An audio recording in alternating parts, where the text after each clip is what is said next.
Magandang gabi po sa lahat. Tayo nagbabalik dito sa ating munting channel. Ayan, para pag-usapan ang barya kung magkano ng kanyang halaga. At isa naman tayong kolektor, kaya tayo nandito nagsisiling ng mga presyo ng ating mga coins na kahawak. Ayan, kung magkano ng kanyang mga presyo sa ating mga online selling.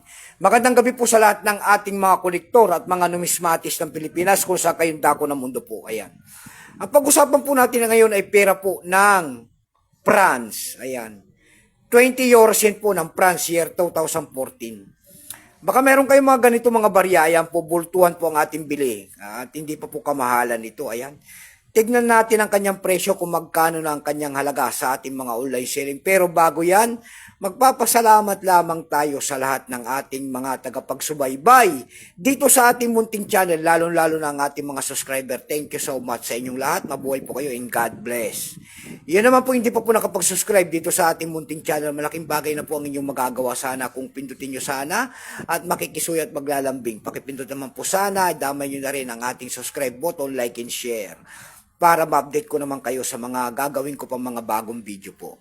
About coins po ang ating pinag-uusapan. Ito pong 20 Eurocent na po ito ay tignan natin ang kanyang presyo sa ating mga online selling. Pero bago yan, kilalanin mo muna natin siya. Issue po nito ay France. Period po, Fifth Republic po, 1958 up to date po. Type nito, standard circulation coins years, 2007 hanggang 2023. Value nito, 20 Eurocent France. Currency Euro, 2002 up to date po. Composition niyan, kung saan materialis ang ginamit sa barya na yan. Ayan po ay Nordic Gold, kung tawagin nila. Nordic Gold po. Ayan, gold pala yan. May bigat lamang itong 5.74 grams, may habang 22.25 mm. May kapal po naman itong 2.14 mm, hugis po bilog, orientation and middle alignment. Number NDAS1411, reference number KMDAS1411 din. Spanish flower po, kung tawagin niya, kanya nasa harap. Ayan.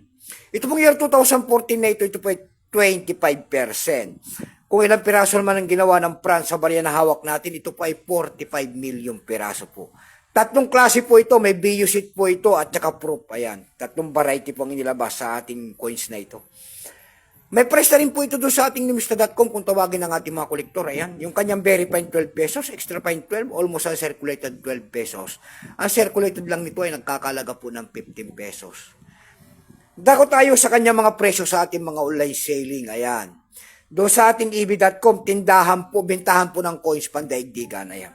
Doon sa ating eb.com po, mayroon tayo nakita nagbebenta doon ng $5.69. Nasundan po yan ng $5.13. Yung pinakamababa po ay $2.29. Nabubulol na. Dako tayo sa Carousel PH. Ayan. Sa Carousel PH naman po, meron tayo nakita nagbebenta doon ng 399 pesos. Ayan lamang po ang ating may babaging kanyang presyo po. Keep safe po sa lahat and God bless.